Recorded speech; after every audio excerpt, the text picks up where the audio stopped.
Yeah, I just want to say something real quick. One thing I do know about Nasty Habit, I know that their lead singer, oftentimes, I've read on the internet, I requote this from somebody else. Somebody said that he looks like a distant relative of Paul Stanley.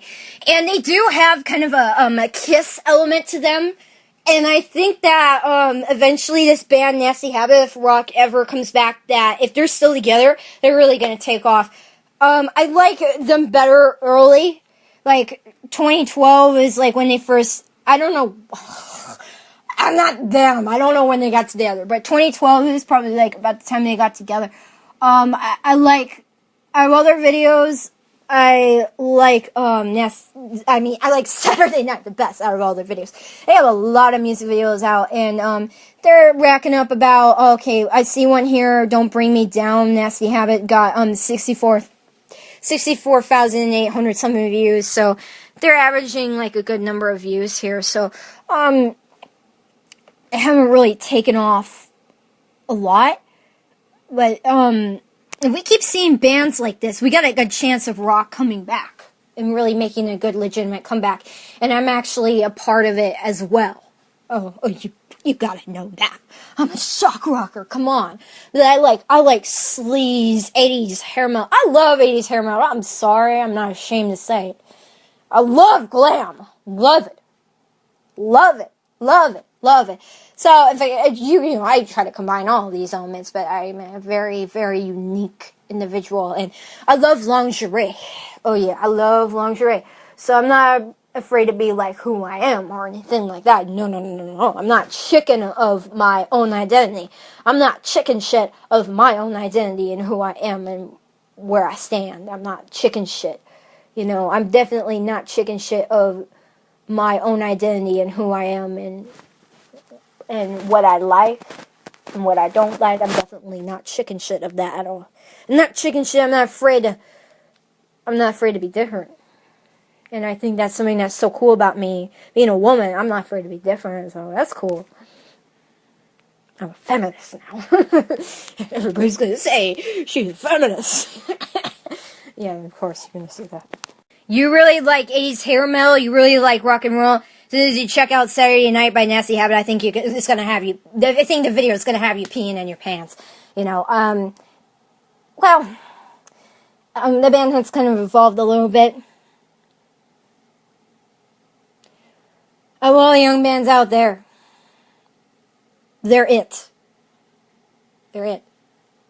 The kind of rock and roll that I like, the kind of music that I like, they're definitely it. They have so many factors going for them. So I'm really hopeful for bands like this. I know that they're not the only ones. So I'm really hopeful for bands like this, especially ones that are like my age or even younger. You want to stoop down to like 15, that's cool. You know, I hope that. I'm definitely hopeful that it comes back, man. Man, I tell you, I am not afraid to be myself. I don't even care what other people think of me. I'm going to be myself, and I know I have a special thing going on with my sexuality that kind of makes me special and unique. And well, I could very briefly go on to explain that with my sexuality that, well, I don't want to talk about it too much because I'm going to take all the fun out of this discussion. But, let's just say, you're a man, you have a more mature body going for you, and you have, I'm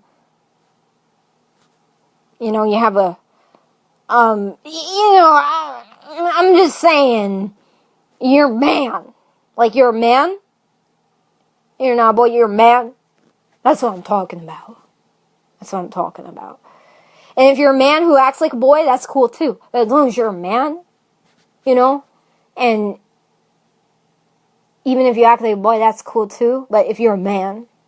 Okay, so teleophilia is erotic interest, sexual interest in, I barely briefly say grown-up adults, but it's just adults in general. Adults, so you get what I'm saying. You know, what I'm hinting at, you get what I'm saying. So, as long as you're a man, I'd say that you have everything going for you. As far as my sexuality goes. So even as a young 13-year-old, I wasn't attracted to the opposite sex. I am attracted to the opposite sex. I'm not gay, but being 13, I wasn't attracted to members of the opposite sex who were also 13. As a 13-year-old, I was attracted to members of the opposite sex who are more like in their 20s or 30s, yeah. Yeah, so I've been like that all along, and people try to, people try to put me over a stove and really just put me in the hot seat and really try to convince me to change, and it doesn't work because it's something with my sexuality.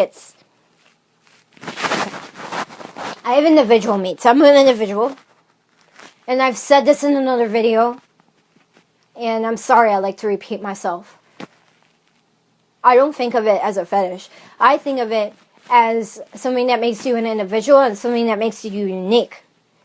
It is a sexuality, really, in my mind. It's not, because when you say fetish, people think of like, if you say fetish, try not to laugh, people think of whips and chains and handcuffs and leather and PVC and all that shit. It's not like that. It's a state, sort of a condition, and it's like a state of mind. It's like a state of mind, and it's definitely a form of sexuality that makes you more of an individual, makes you more individual-minded and very unique, and it brings on a lot of creativity, and it just brings out a lot of emotions, and, it makes you a very emotional person, and emotional in a good way. I mean, the artist kind of emotional. I don't mean emotional like, I don't mean it that way. I mean, like, emotional being like you're an artist, like you're unique, like you like to, be a true artist. And I think it really does make me a true artist, and I'm not afraid to say it. You know how people say, like, drugs make you more creative and stuff? Well, I think this sexuality that I have, telephilia, does the same thing. It makes me more creative. It makes me do what I do, and I write the lyrics that I am, and I am who I am, man. I think that so awesome. And I also have autism. That's also another very strong contributing factor that I want to cite over and over again. I go so far to say as my autism may trigger this telephilia thing. And probably none of you know what I'm talking about, because none of you heard of it. I told you. Take a young teenager, doesn't have the hots for high school boys, has the hots for guys that are out of her league, let's say a lot older than her, and the parents disapprove, and the teachers disapprove, and everyone disapproves, the whole goddamn community disapproves. That's teleophilia. And it can be looked at as a very bad thing. It's a very taboo thing, but I know that I have it. And I'm not afraid to stand behind it. I know it's a very controversial thing. Honestly, you want to know something? I think pedophilia is a lot more controversial, and it's something that nobody wants to talk about. And it's a lot more worse than having teleophilia, because teleophilia is the exact reversal of pedophilia. It's the reversal. I know when I talk about that, people, want to stop this interview, and you're like, you want to stop this recording, and you're like, you're like shocked by me all of a sudden right now. Everybody's shocked. All of us who have values are shocked right now. What I have is a lot more normal than, I could be a lot worse off. I could have a lot of other things, but I have this, and, I just like real men, that's all. I just like, when I was 13, I always said to everybody I'm attracted to men, and it was I'm a child. Then it was I have feelings for adults. Now it's teleophilia because I know what it's actually called. So it's fine that I have this. It's okay. No matter what people tell me, it's okay. And it does make life harder, because most of these guys are out of my league, and most of the time it can be very hard to communicate. I haven't even gotten laid yet. I haven't even had sex with it because I've been standing behind my sexuality so much. I have so much pride in my own sexuality that I haven't even got laid because I haven't been able to get a guy like this. And plus, a law thing, being underage, being called jailbait, and all this stuff, it has made my life harder, and I've gotten picked on and bullied for it, and I've suffered depression amongst a whole other world of things because of my sexuality. But, you know, I think America should go on and, you know, the sexual movement in the 70s and stuff like that, I think we need a continuation of it. I think we need another, it's like sex-positive movement, we need another one. Sexuality is such a beautiful thing in human nature, just in general. We should embrace sexuality. It's such a beautiful thing, you know, in human nature. And thank God I'm not like that left field. Thank God I'm not that off the wall. You know, I think sexuality is such a beautiful thing. And I think that, it's good that I have pride in it, and it's good that, I try to stay positive about it despite all the negatives. There's so many negatives that I don't even want to talk about. So I try to stay positive. Oftentimes I'm a negative thinker as much as I hate to admit it. And I try to stay positive. I think you try. Just at least try. Just give it a little effort. I think that's all that counts, you know. But yeah, if you are proud of your own sexuality, that's good, you know. I definitely will stand up for LGBT, you know, gay pride and all that. I have a lot of pride in myself, too, you know, and I have a lot of pride for, things that are taboo that don't get talked about a lot, but, yeah, you know, definitely, yeah, I mean, there's a lot of things that I can relate to, you know, and, I mean, yeah, okay, I'm done. Like, come on, I'm a good person, I'm alright, you gotta say that, I'm okay. Okay, I don't want to hurt anybody's feelings here, but, I mean, I saw this one music video, you know, I kind of like the way she's going, by the way, this girl's a couple months younger than me, I kind of like the way she's going with it, you know, I feel that it was risque, that she nailed it on the sexuality part, that she, like, went so far with it, and she stopped, then she, like, stopped, like, there was something missing in the video, like, she stopped, like, halt, stopped. See, I don't really have a bona fide music video or anything. I'm not very popular at all, of course, because I'm just starting out. But I think with me, with my music, like, I'm risque and I take it all the way. Like, take it to the ceiling with the sex factor. I don't know why. I like take it to the ceiling. Do I take it too far? But I told you that it's a special kind of erotic thing that is very real. I think my sound is so unique to me, and I want to keep it, and it's like,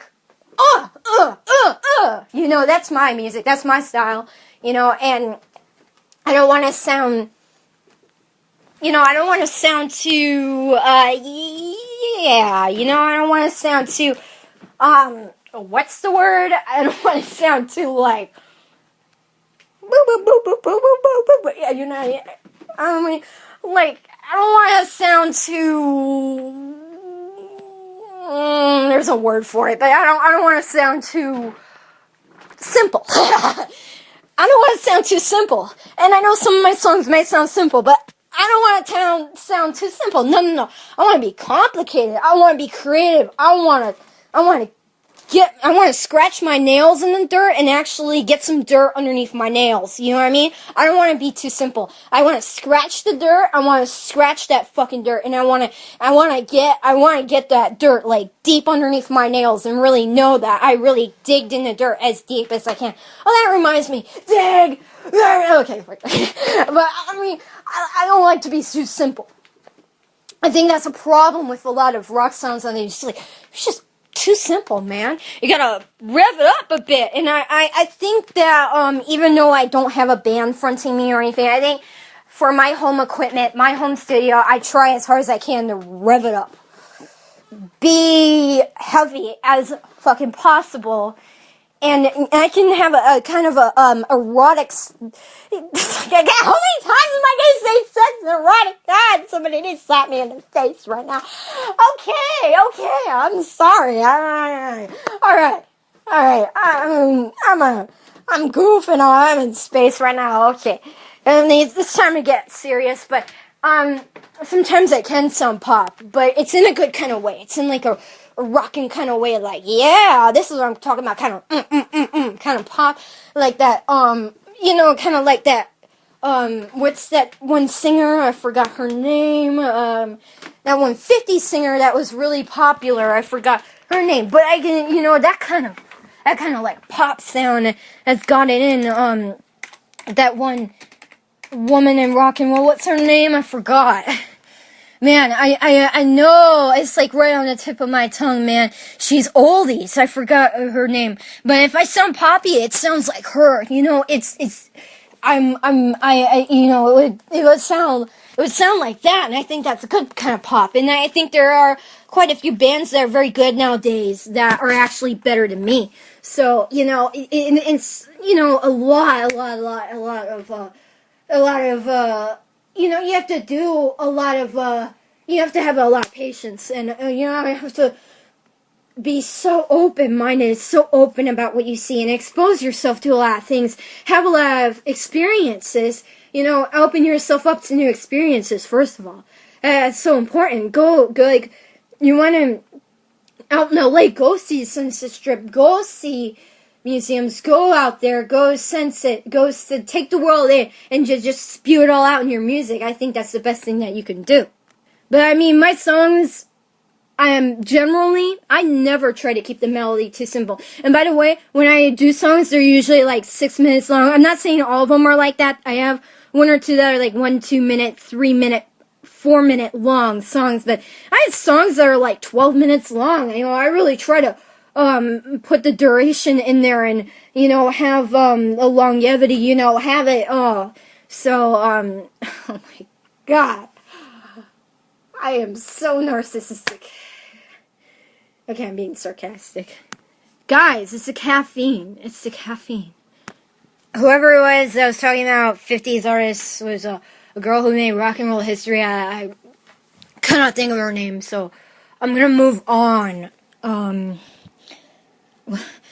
want to kind of play one of my newer songs, kind of get an idea of how I sound like, because, like, I think that I've done a lot in the last couple of years with my music. Okay, 2014. I actually first gained ground in 2012 with a song that really sucked. Oh God, I'm nothing like that now. I sounded like a teeny bopper. It was so bad. The first stuff I really ever recorded was in 2010. I released an album saying bare bones. It was like my early stuff. Yeah. So I just now exposed that. I just now shed a light on it. But I really didn't. I first picked up YouTube views with a 2012 song. I don't even remember what it was called. It sucked really bad. Like, it really made your thumb sound. It really sucked. My 2012 song, I forgot what it was. That sucked so much. So I have a newer song, Come On Love. So this is like how it starts out. It's like this.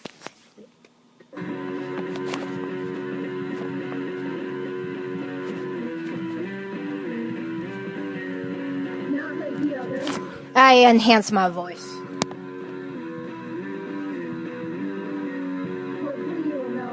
See, that sound is like so unique to me that.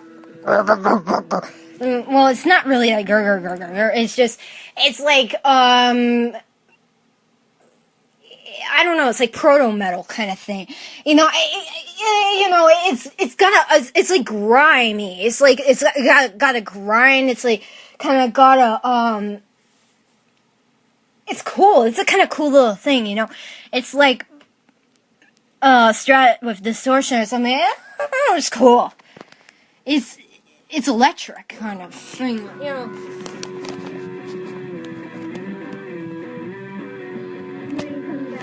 It's a little bit out of reach, but it's the best I could do on my own, without any help at all.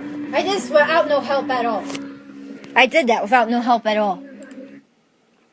Let's sort of fast forward to the end, which is the best part of the song.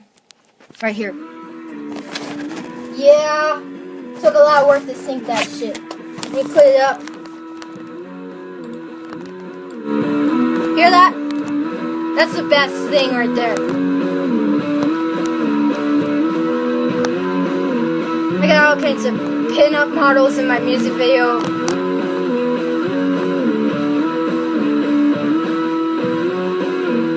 It took so much work to think that.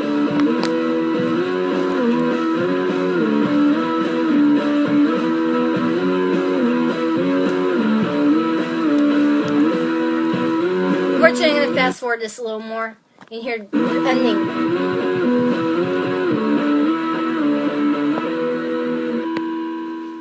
So that is just so... It's like electric. I mean, it's just so... It's kind of like got a bite to it. That's what I wanted to say about my sound. Why I think my sound is so unique if I compare myself to other artists, which... Okay, but my sound has a bite to it. You know, I think that despite how, I'm a little basic with the guitar, I'm bordering on intermediate. Oh yeah, I also do this little, like, guitar thing, this little arpeggio thing right in the middle. Okay, here. It sounds really distorted. Yeah, I do that owl thing. Sounds very distorted.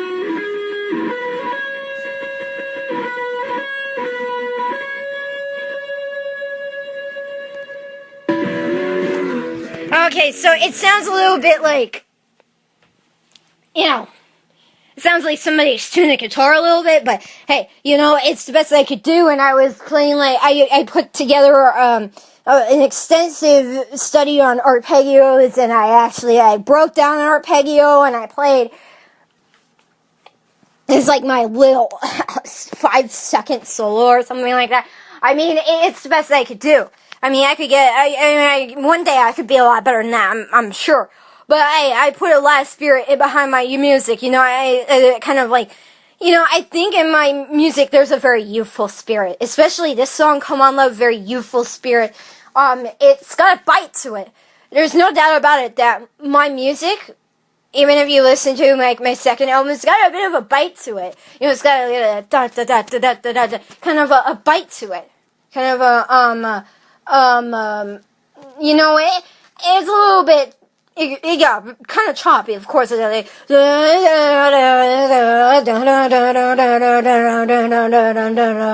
you could do that. It's got a bite to it. Very metal influence, kind of, 70s too. I was thinking about 70s. I was thinking, actually, this song, Come On Love, I actually wrote most of it when I was 14 years old. It was a combination of, hand-selected songs I wrote when I was 14.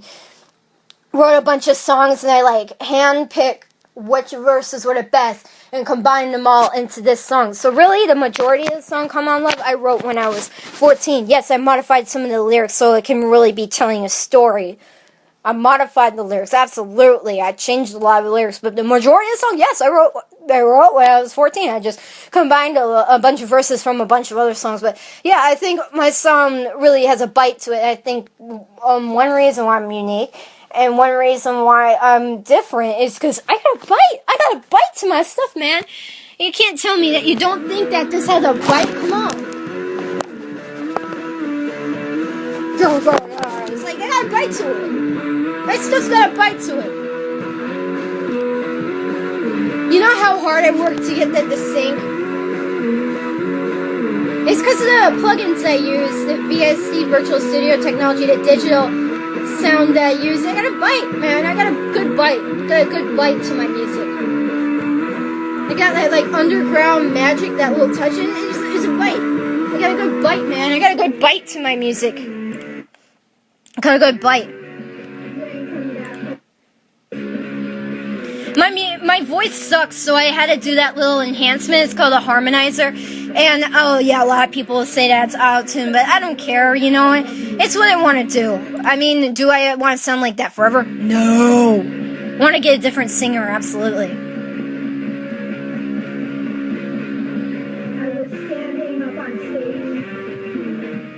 And you could say if it sucks if you wanted to. But, hey, this was the best. I did this on my own. No help. Did all the production behind engineering. The engineering of the track. I did it on my own. This is all hand done, people. I did this all on my own. No help at all. No assistance.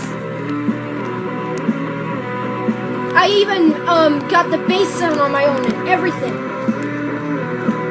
But my stuff's got a bite to it. Even the music videos have a bite to it. This stuff has a bite to it. If I should be valued as a music artist, even though I'm just beginning, my music's got a bite to it. And throughout the years that I do this, if I go any further with this, you know I got college, but I want to continue to maintain that bite.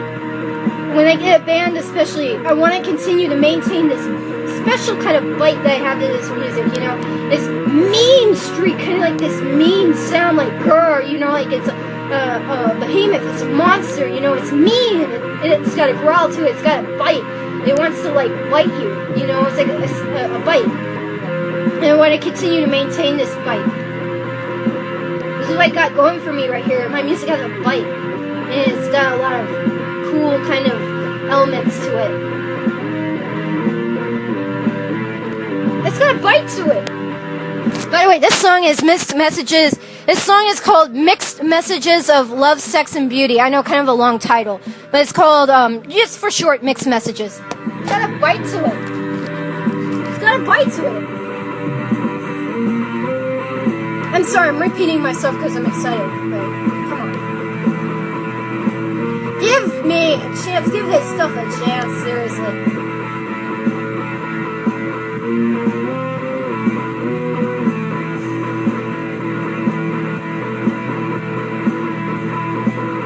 We're just a beginning guitarist.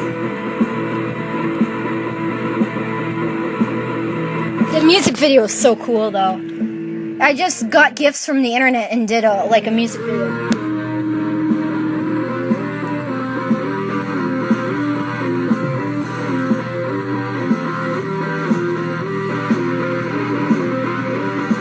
It's got a hard rock bite to it. It's got a hard rock sound. I got it. As far as the hard rock sound, the bite, the kind of sound that hard rock really is and stuff, you know. I got a bite, and it sounds like punk rock too. It sounds like a little everything, and it's like, but it's good bite. It's got a good bite.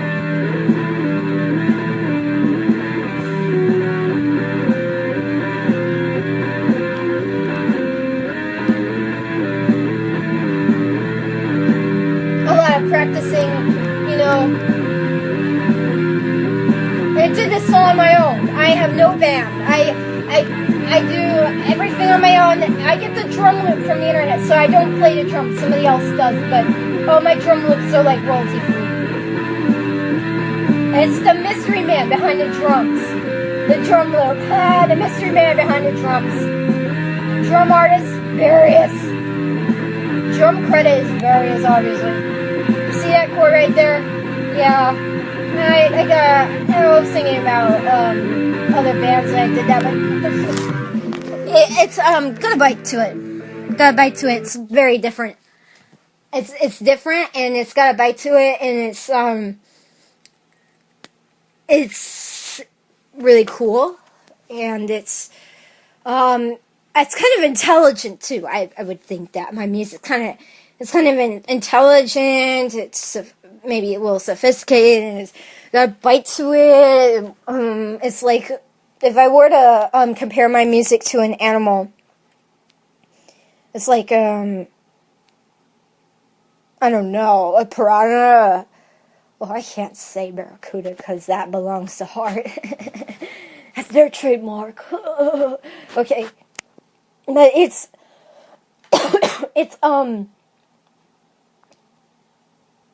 like a tiger. It's like, rawr, you know, like a cat, like, you know, that kind of thing. It's like a tiger. It's like a vicious tiger, you know. It's got a bite to it. So I'm very proud of that I've developed that sound, and I hope to continue to maintain that sound throughout the whole album, and even in the future when I get a band, if I ever do get a band, I continue to maintain that sound. That would be a great thing, because I think that sound makes me independent. You know, I think this sound is what makes me independent, and it might even make me recognized, is this sound, this bite. it's definitely gonna get to you. I'm gonna grow on you. You don't like me now? Well, I might grow on you because I got a bite. I got a bite. So even though it's entirely my own, I did this independently. So you gotta understand. You gotta understand. There are no band members here except me, the one and only Lonely. Okay, you gotta understand that while listening to music, please. But as an artist, I think I'm headed towards a very good direction. So that pretty much ends this discussion. Okay, done discussing for now. If I'm gonna say something spontaneously, or I'm gonna say something because I need to. I don't know, but I think this is the end of it now. This is done, and yeah, bye. I don't know.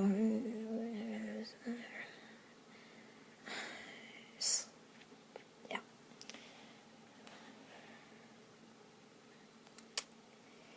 This is the end of the recording.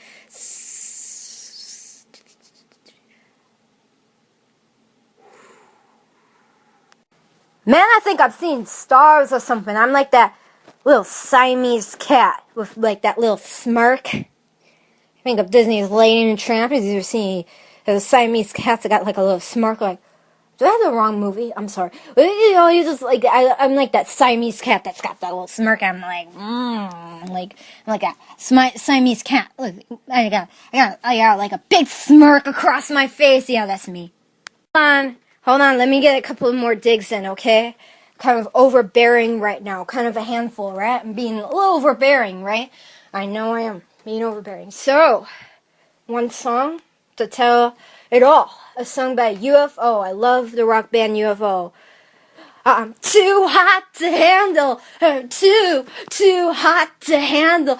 Sha-la-la-la-la, roll you over. Turn you around and do it again. Do it once and it never the same.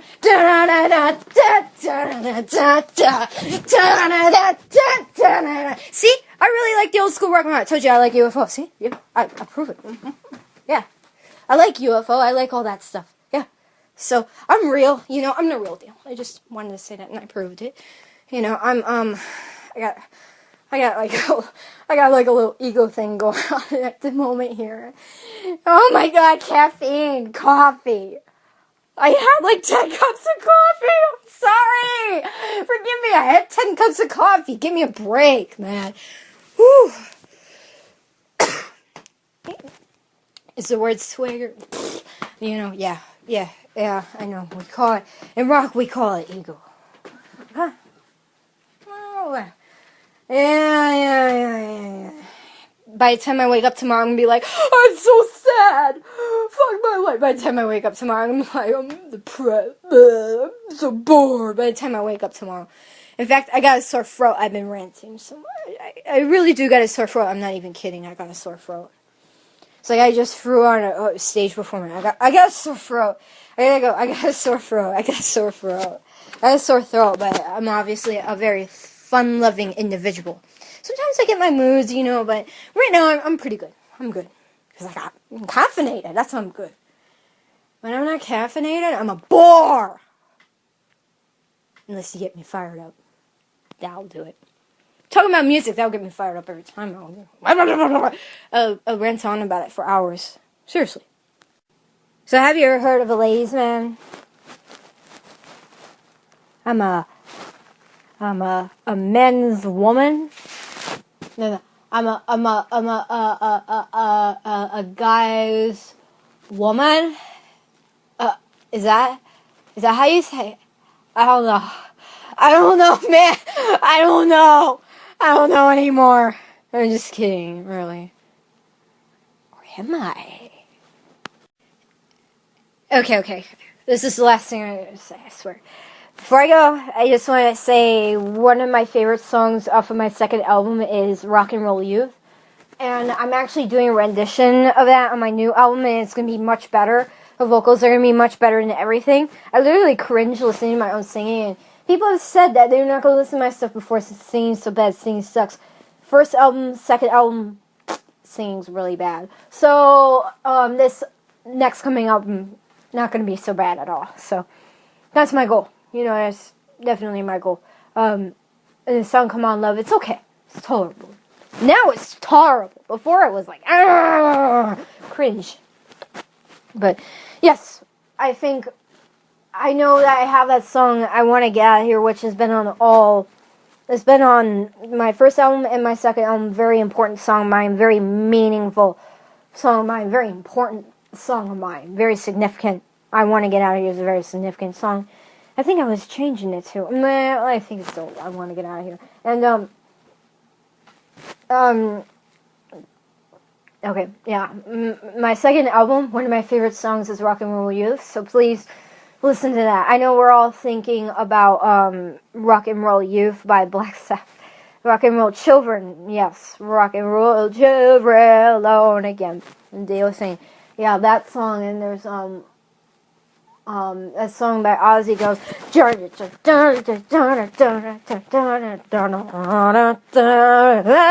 "Rock and Roll Rebel." Okay, I was obviously thinking of those two songs when writing "Rock and Roll Youth," but, yes, my second album, Anthill 2, that is 2 with the Roman numeral 2, look for the track "Rock and Roll Youth." That's like one of my favorite songs off of that album. I just want to say the genius behind it. I think it's incredible, and I'm not just saying that because I want to. Yeah, I don't know.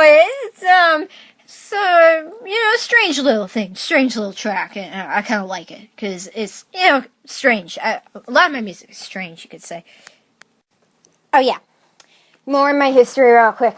I'm gonna have a moment to brag about the rock stars I met. Not brag, because I don't like doing that, because I try to be a very humble person. Okay, let me start. The first one was Nikki Sixx. I saw him at Napa Auto Parts. I put on a very innocent aura, so you would never know that I was actually this really, sexual-minded person. You would never know that I would eventually evolve to be the person that I am now. And when I was 13, just 3 years before, I was a mess. You would never know. So I put on this very innocent aura. I had this sweet kind of soft and sweet, innocent kind of aura. And, I was a little girl to most people. So I had a kind of aura, very innocent and childlike aura back in 2013 when I first saw Nikki. But I mean, the person I am now compared to the person then, yes, I've changed a lot, but I had the same kind of thoughts, I will say that as an artist, I had the same kind of thoughts, I had the same kind of sex fantasies. Back then, I would just hide it more. When I was 13, I did not hide it, but then there was a moment where I had it like a hiatus, and I just decided to hide it. I was going through a phase where I was an innocent girl kind of phase, Yeah. I was going through a phase. Well, when I started wearing glasses and having vision problems, that changed everything. I actually transformed into a kind of a more nerdy kind of personality through the glasses. I actually transformed through the lenses of the glasses. And I was... Oh, yeah, there were more innocent times, too. Times were more innocent. Yeah. I had a very innocent aura. Yeah. Oh, absolutely. Yeah. Well, then I met Tommy Lee at the School of Rock, spent 2 hours with Tommy Lee.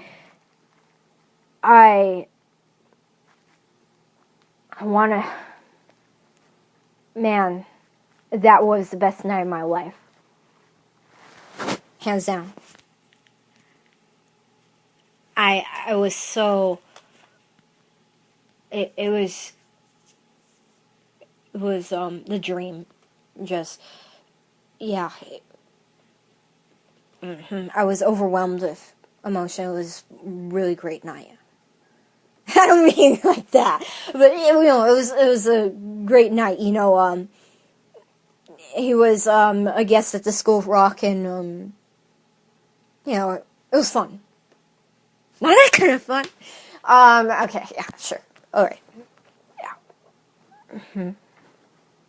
Yeah, I remember a few things that I said that night. Moving on. So anyhow, I met Nikki for a second time later on, but first I want to cover Gene Simmons, because that was next. I met Gene Simmons at Rock and Brews. And that was very fun, too. And I actually tried saying hi to Shannon, and, well, she didn't say hi to me. But that's okay. But I met Gene Simmons. Then that whole thing with the Rock is Dead kind of erupted, and I have nothing against Gene Simmons at all. He was very nice to me. Signed my kid's Hello Kitty. He was so nice to me. Gene Simmons was a really nice guy in person, so yeah. Anyhow, I met Nikki Sixx for a second time after that at Best Buy this time with his band 6am, and I met DJ Ashba and James Michael. I often tend to forget that I meant them too. Okay. So, this probably happened before that. In 2013, I think right after I met Gene Simmons, I went to a Black Sabbath concert. So, I didn't really meet Duff McKagan per se, but Duff McKagan walked right in front of me. I froze up, man. I froze up. I didn't even say hi because I was just so starstruck. I was like, oh my god, oh my god, oh my god, oh my god. It's like that kind of that moment where you're having an orgasm. Yeah, I just froze up. I was standing in front of a tree with my dad. My dad was behind me. I was standing in front of a tree just looking up to him. So he walked right by me, came out of a limo, and if I would have said hi, I probably would have given him away. I know he was trying so hard to stay low profile and be discreet, and if I would have said hi, I probably would have given him away. But yes, I've seen Duff McKagan in person. Yes, I have. I know someone else who knows Slash too. I don't know Slash personally, but I know two other people who know Slash, and one of these people knows Zach Wilde too. I know people who know other rock stars, but anyhow, I did see Duff McKagan in person. I regret not saying hi to him, but it was just as well, because I probably would have given him away. And how I know it was Duff McKagan is I eventually realized it, and then his wife tweeted me about the Black Sabbath concert, and noticed I was tweeting about it. I was like, yep, that was him. That was Duff McKagan. I didn't mutter a word. But, yeah, I almost met Duff McKagan, but I've seen Duff McKagan in person, yep. I can say that one, for sure. And Duff McKagan and I, looked at each other. We kind of, stared at each other. I saw him, making his way over to the line. I was standing in front of a tree. I was, so short to compare to him.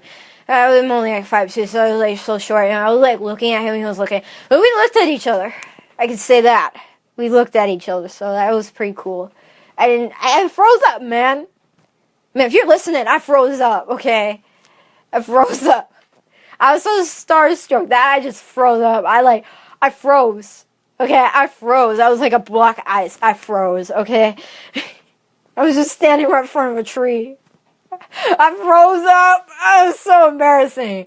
I froze up. I didn't say anything. I was silent. I froze up. Yeah, I froze up like a real girl. I'm serious. I'm dead serious. I froze up. I froze. I completely froze in my tracks, yeah. That's my little story about Duff McKagan. I just froze in my tracks when I saw him. I didn't even I couldn't say hi. It was so... Oh, man. I kind of regret not saying hi. But if I did say hi, he probably would have gotten mobbed. So, it was probably the right thing. There was a reason why I froze. There's probably a reason. If I would have said hi, I would have broke the ice, and everybody would have mobbed him, and it wouldn't have been good. It would have been a pretty bad scene, maybe, if I said hi. So, yeah. So I can think of it that way and be like, you know what, I did the right thing. But yeah, I still can say I saw Duff McKagan in person. Why can't I stop talking about this? I don't know. So I've seen quite a few rock stars. Yeah. That's